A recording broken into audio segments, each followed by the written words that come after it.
Hello नमस्कार दोस्तों, आप सभी का स्वागत है हमारे इस यूट्यूब चैनल पर। तो दोस्तों आज हम बात करने वाले हैं राजस्थान की सभ्यता में कालीबंगा सभ्यता के बारे में। तो स्टार्ट करते हैं आज का अपना वीडियो। सबसे पहले हम बात करते हैं दोस्तों कालीबंगा सभ्यता के बारे में।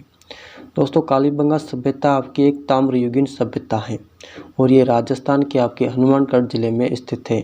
कालीबंगा सभ्यता ताम्रयुगीन सभ्यता है और हनुमानगढ़ जिले में स्थित है। और ये दोस्तों घग्गर नदी के किनारे स्थित है। किस नदी के किनारे स्थित है? घग्गर नदी। घग्गर नदी को दोस्तों सरस्वती व द्वेषवती नदी भी कहते हैं। अब हम बात करते हैं कि कालीबंगा सभ्यता की खोजकर्ता कौन थे, किसने कालीबंगा सभ्यता की खोज की थी। तो दोस्तों अमलानंद घोष ने इसकी खोज की थी 1952 में। कब की थी दोस्तों? 1952 में अमलानंद ने इसकी खोज की थी। नेक्स्ट हम बात करते हैं दोस्तों इसके उत्खननकर्ता कौन थे।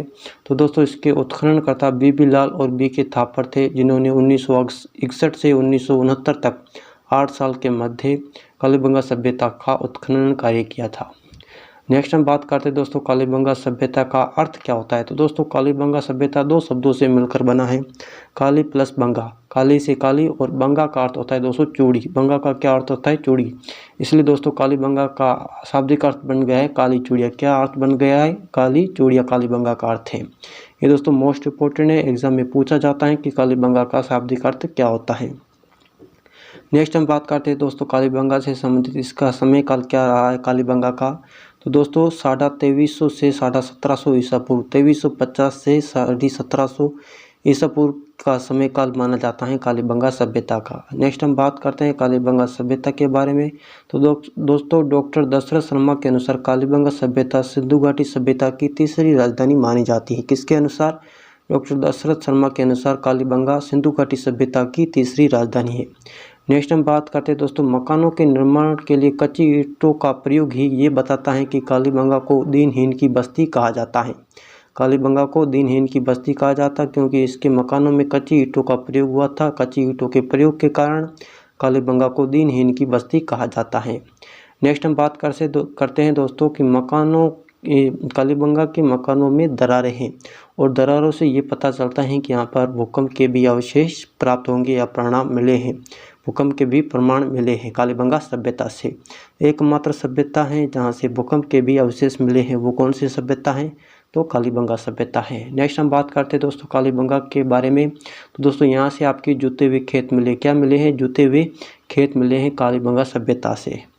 नेक्स्ट हम बात करते हैं दोस्तों एक साथ दो फसल की उपज को दोहरे जुते हुए खेत के प्रमाण भी मिले हैं। एक साथ दो फसलों को बोया जाता था। दोस्तों कालीबंगा में खास तौर पर चना और चावल ये दो ही फसलें बोई जाती थी।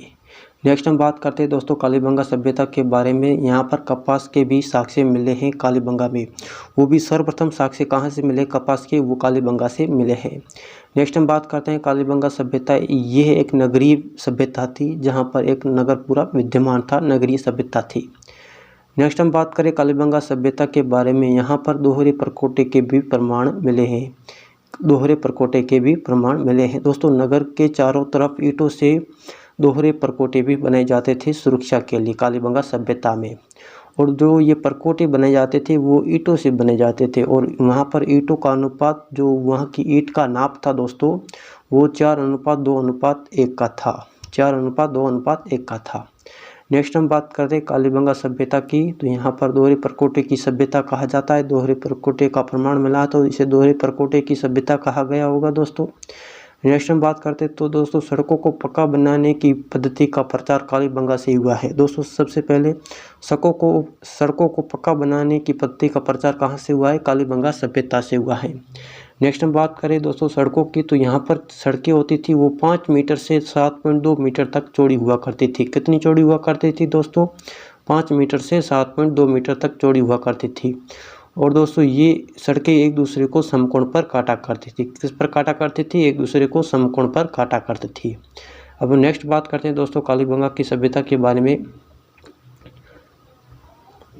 दोस्तों यहाँ कच्ची ईंटों से निर्मित चबूतरे मिले हैं। क्या मिले हैं दोस्तों? चबूतरे मिले हैं जो कच्ची ईंटों से निर्मित हैं। और यहाँ पर जो चबूतरे मिले उनमें से एक में कुआं मिला है और एक चबूतरे में से 7 अग्नि वेदिकाएँ मिली है। और दोस्तों यहाँ पर अग्नि वेदिकाओं से संबंधित धर्म से है, धर्म की मान्यता थी कालीबंगा सभ्यता में।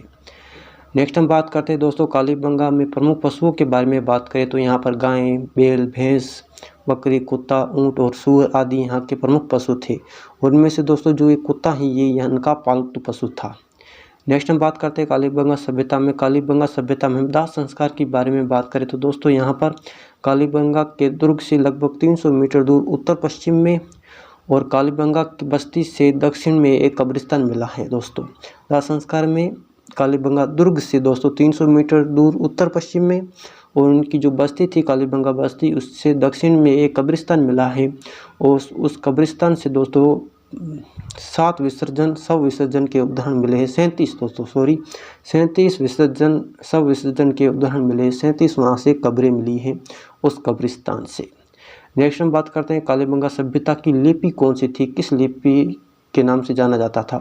दोस्तों लिपि की बात करें तो यहाँ पर सर्पिलाकार लिपि थी जिसे बुस्ट्रोफेडन लिपि कहते हैं, या भाव चित्रात्मक लिपि थी जिसे पिक्टोग्राफी कहते हैं, या तिंद्रव लिपि थी और इसे सेंधव लिपि के नाम से भी जाना जाता है कालीबंगा सभ्यता की लिपि को। ये जो दोस्तों लिपि थी ये लिपि आपके दाएं से बाएं की ओर लिखी जाती थी, दाएं से बाएं की ओर लिखी जाती थी।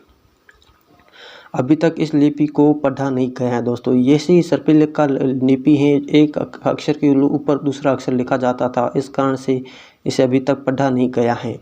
नेक्स्ट हम बात करते हैं दोस्तों कालीबंगा से मिली मुख्य सामग्री कौन कौन सी थी, कौन कौन सी सामग्री हमें कालीबंगा सभ्यता से मिली है। तो दोस्तों यहाँ से बैल की खंडित मूर्ति मिली है, घियाँ और तांबड़े के मणके मिले हैं, शंख की चूड़ी मिली है, पक्की मिट्टी का खिलौना और गाड़ी मिली है, पहिए मिले हैं मिट्टी के दोस्तों। और यहाँ पर पत्थर के सिलबट्टे मिले हैं, मिट्टी के गेंद, तांबे के पशु और मेसोपोटामिया की मोहर मिली है और ऊँट की अस्थियाँ मिली हैं और यहाँ पर भग्न वेदिकाएँ भी मिली है जो और शल्य चिकित्सा संबंधी प्रमाण भी मिली है। तो दोस्तों एक पॉइंट में यहाँ पर लिख नहीं पाया दोस्तों, यहाँ से एक बालक की खोपड़ी भी मिली है जिसमें से 6 थे, जिससे यहाँ पता चलता है कि यहाँ पर शल्य चिकित्सा भी विद्यमान थी। तो दोस्तों ये सामान्य जानकारी थी कालीबंगा सभ्यता के बारे में। तो दोस्तों आज का वीडियो आपको कैसा लगा, अच्छा लगा तो लाइक शेयर और सब्सक्राइब जरूर करें। मिलते हैं किसी अनदर वीडियो में, तब तक के लिए जय हिंद जय भारत दोस्तों।